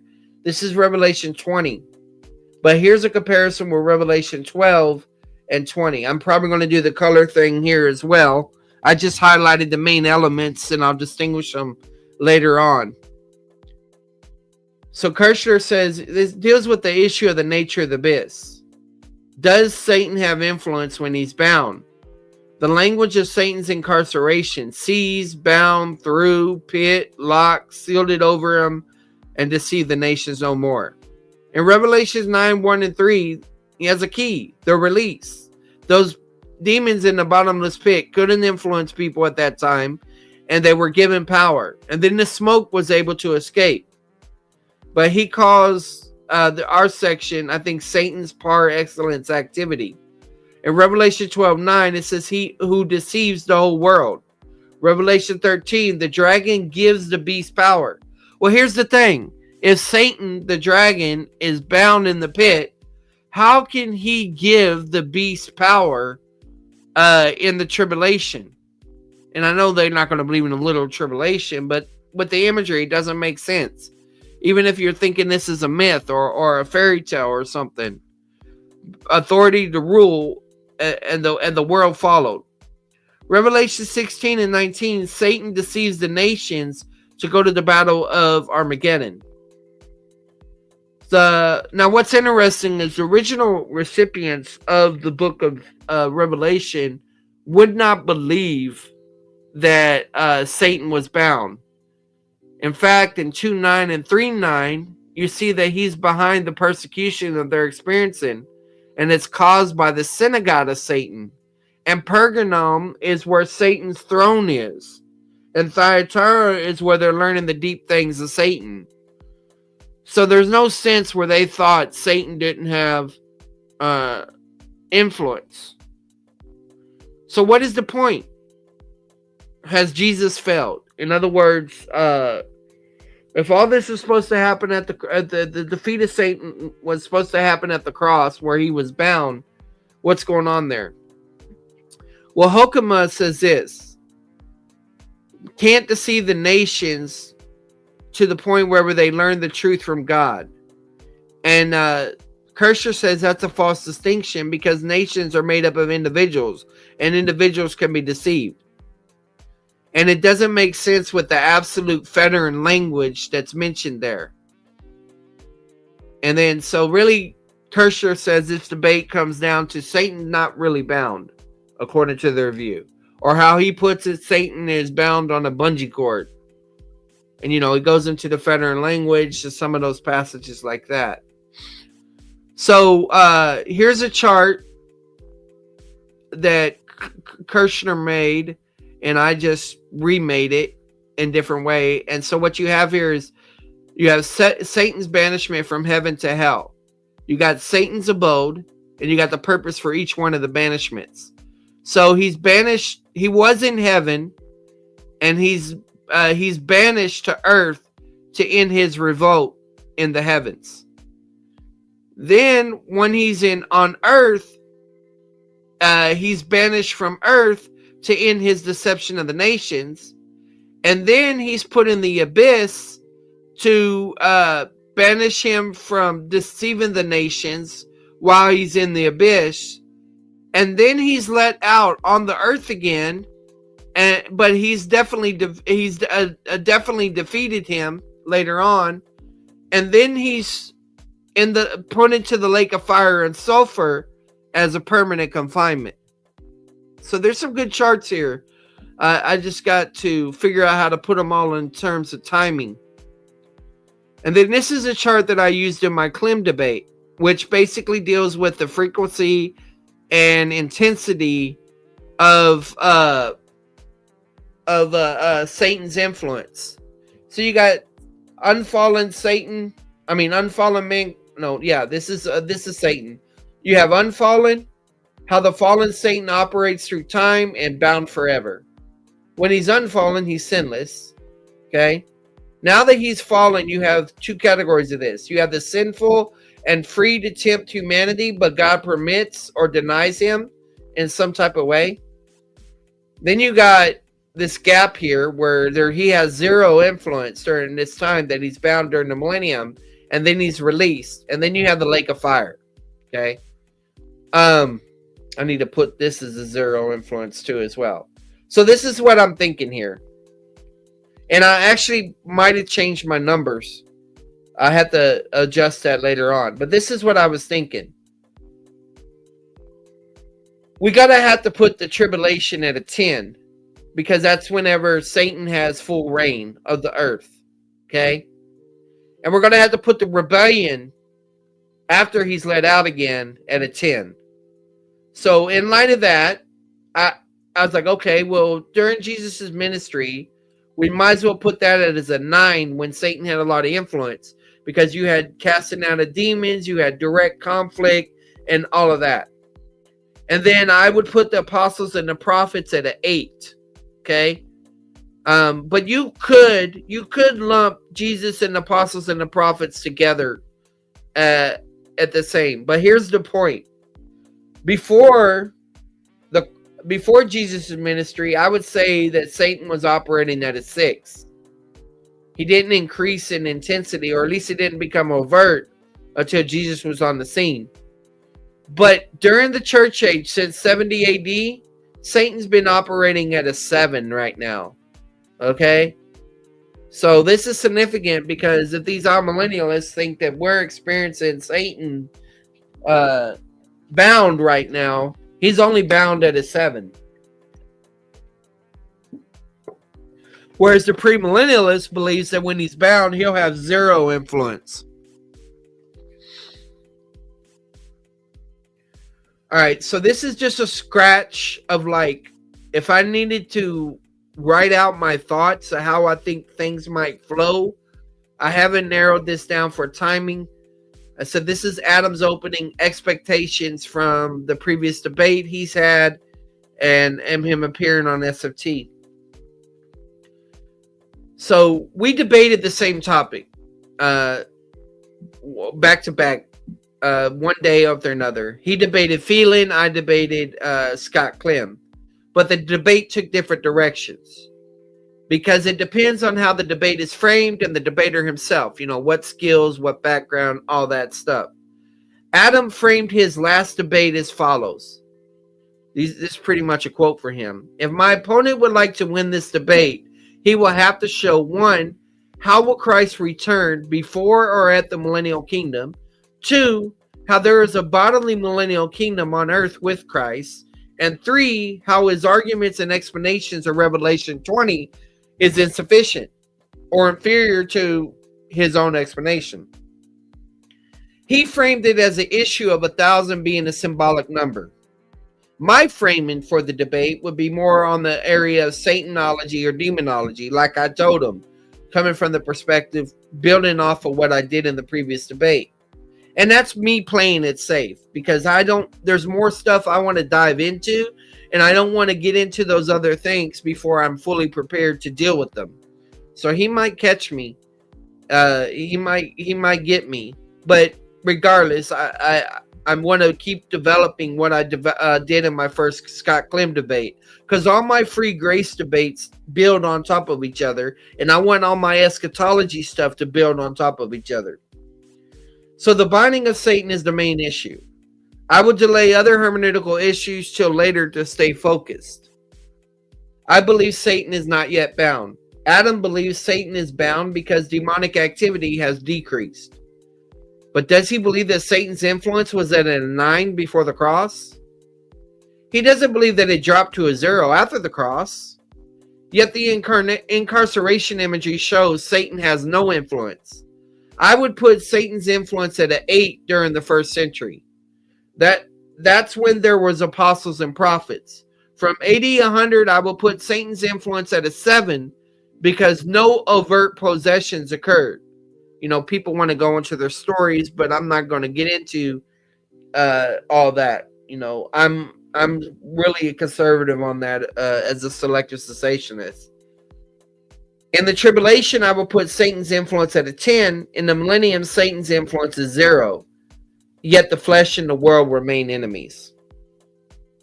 When Satan is released, he has a 10 level of influence and rebellion. If Adam's Amill was correct, we would expect a uniform testimony in scripture and in experience instead of this fluctuation in intensity. How does Adam explain these fluctuations in intensity of influence? It should be 0 influence, except for his special pleading. He claims Satan is bound from authority to deceive the nations. Satan is currently using demons and will use them in the future. But if Satan is bound, then how can he give authority to the beast and false prophet who deceives the nations? Adam believes demonic activity currently occurs and maybe also exorcisms. But where do the demons get their authority and power? According to Ephesians 6, they're organized. So who are they taking orders from? Are the demons all just running wild, doing whatever they want?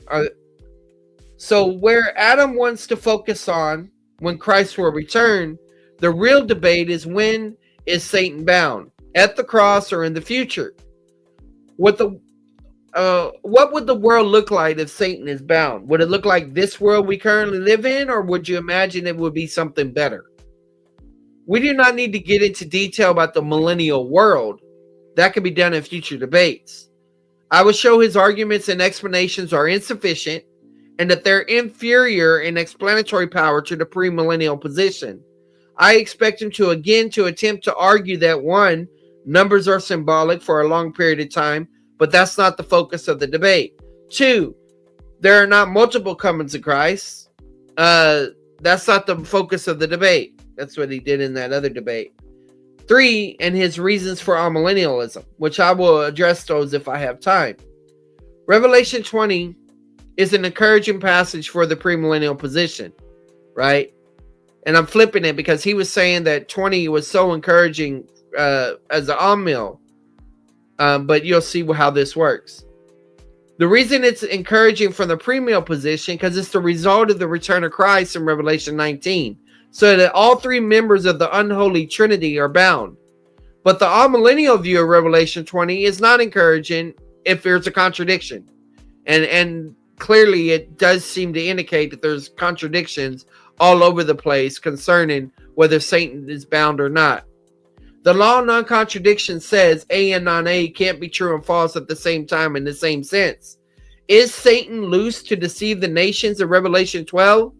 Or is he bound in Revelation 20 to not deceive them? To escape contradiction, you must say it's a different sense. Matthew Weimar says that Satan can't do damage in the abyss. An amillennialist named Harrison described the dog on a chain, and Cox said he was on a long chain. Adam claims that the first resurrection is Christ, and that it signals the reign and defeat of Satan. But these are not the same thing. This debate is not about whether Christ is reigning now. He is not currently reigning on the throne of David. The debate is about when Satan is bound, at the cross or in the future.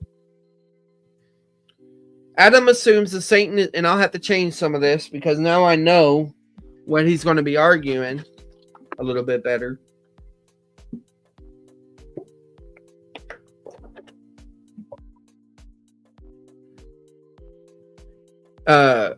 He is not currently reigning on the throne of David. The debate is about when Satan is bound, at the cross or in the future.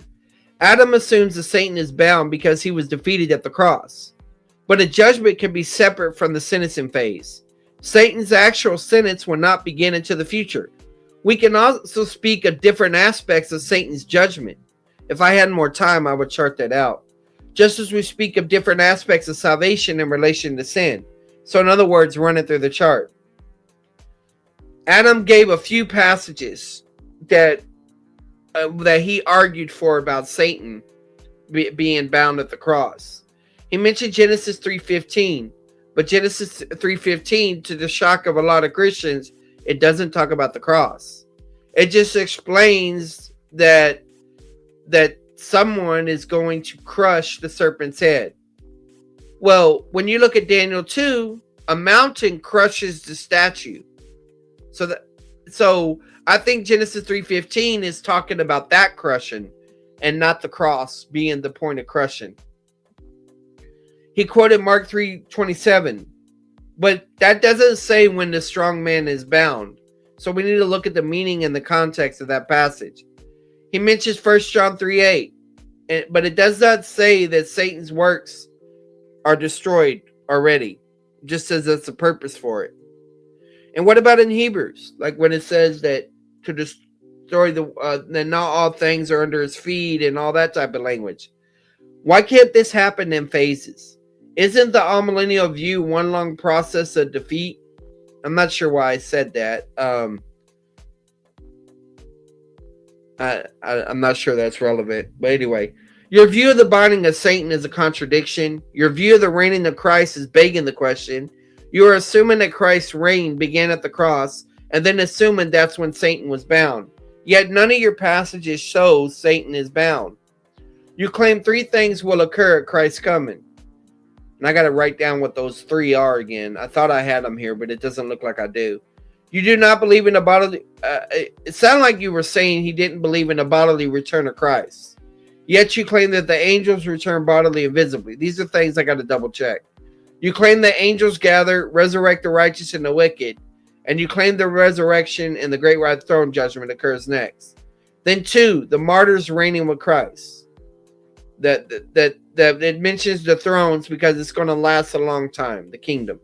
And then 3, the assurance of the saints. Well, it's not an assurance of the saints if there's a contradiction in the passage. Now for your symbolic argument. 1,000 symbolically for a long time.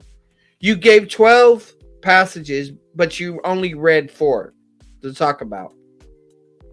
Some of the passages you mentioned are poetic passages and are from wisdom literature. Some are from prophecy, which can also use poetry.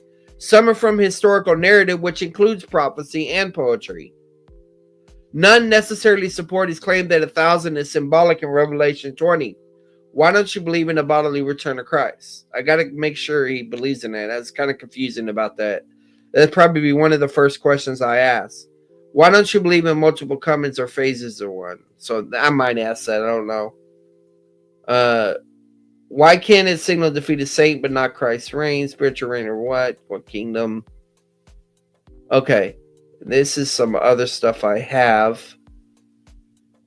I got other things here. See if there's anything else here. Whenever I watch... Oh yeah, here's his passages that he brought up. And you see... Psalms 84:10, long time and poetic passages, one day better than 1,000. Psalms 50:10, long time and poetic passages, 1,000 hills. John 9:3, long time and poetic passages, 1 out of 1,000, fraction.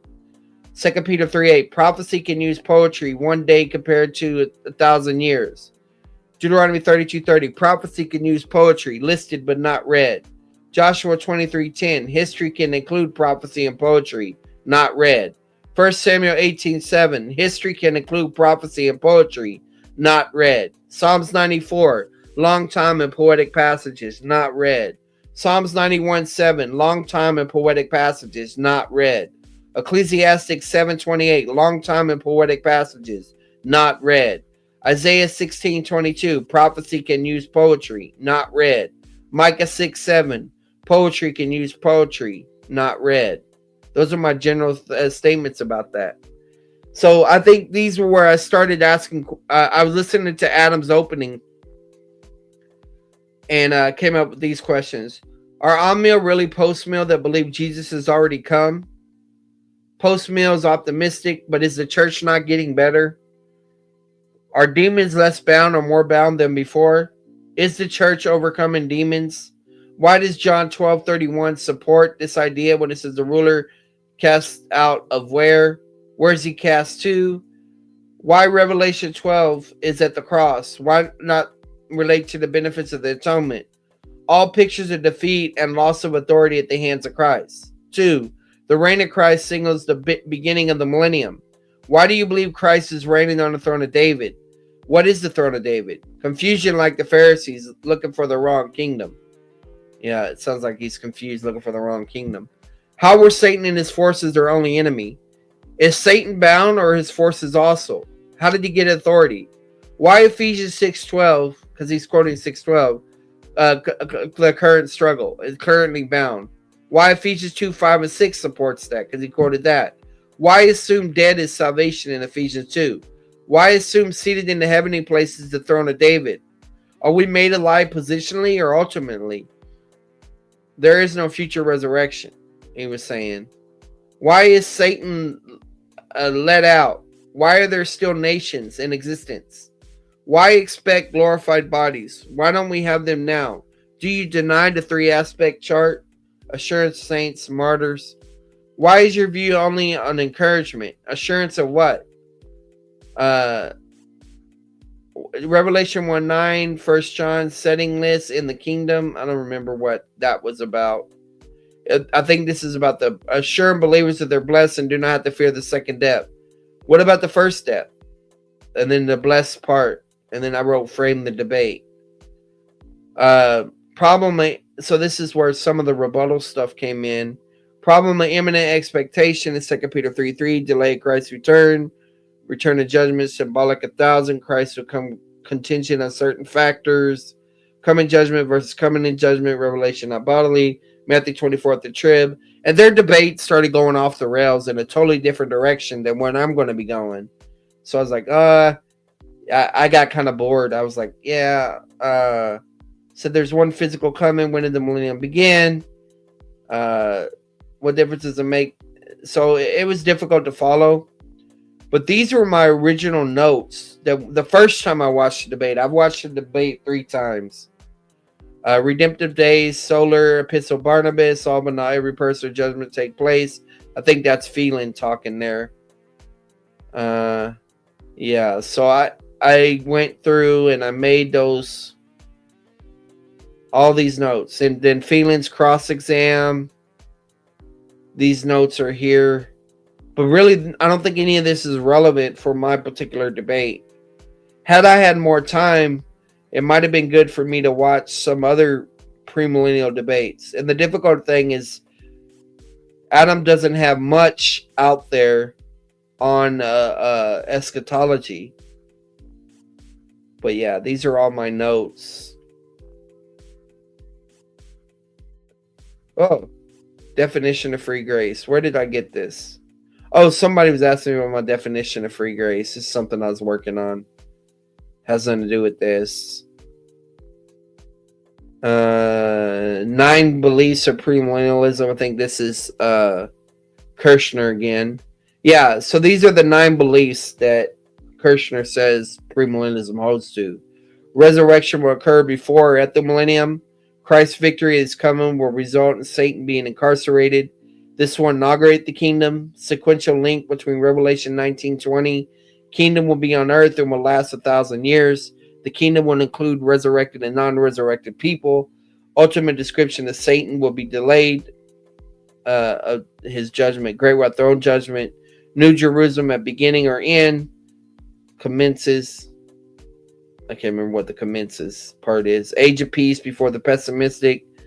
So is it simple or complex views? So this is another, this was an earlier version of when I was trying to frame things. So I said this debate's about Premill versus Amill. I continue to lay groundwork for future debates. This is a selective argument for Premill. Satan is not bound. Hermeneutical considerations, prophecy and covenants. This is similar to what I had in my Clem debate. Covenants are not sociological, they're sociological. The Abrahamic covenant has not been fully fulfilled. Christ is not reigning on the throne of David. The time of the Gentiles has not been fulfilled. The fullness of the Gentiles has not been fulfilled. Satan is not bound. Is this a kingdom of peace and righteousness? The millennium begins with the binding of Satan. When does that occur? At the cross, your future.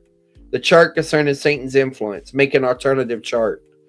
Maybe I might make a chart depicting his or something. Uniformity, experience, scripture, Abrahamic covenant slide. Thinking about different slides to include. Just notes there. It doesn't begin as bound. Let's see if there's anything here.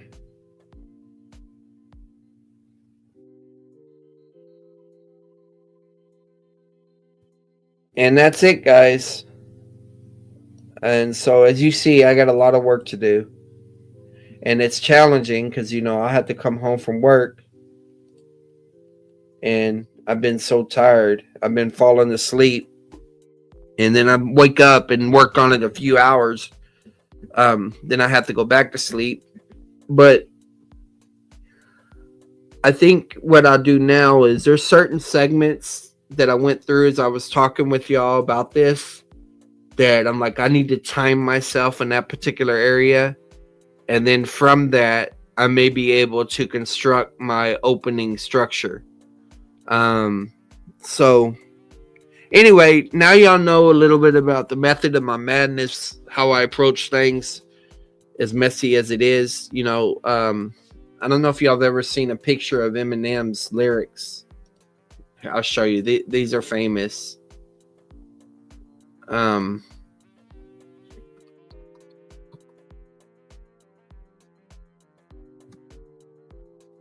I think they're actually in a museum now.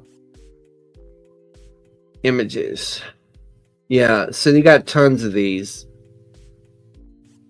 And sometimes I feel like my debate preps are like these. Let me open up this one. Okay, this is on Reddit. I'm not even logged in. And so you can look here. You got, forgive me if you see any cuss words, but he just puts little phrases like, let's see right here.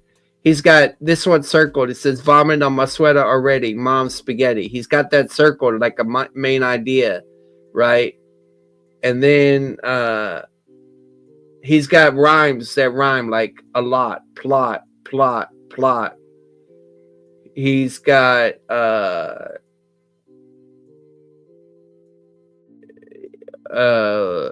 Jack driving in the rain, wipers don't work. That became oh gosh, Stan, but jerk driving in the rain. So there's his concept.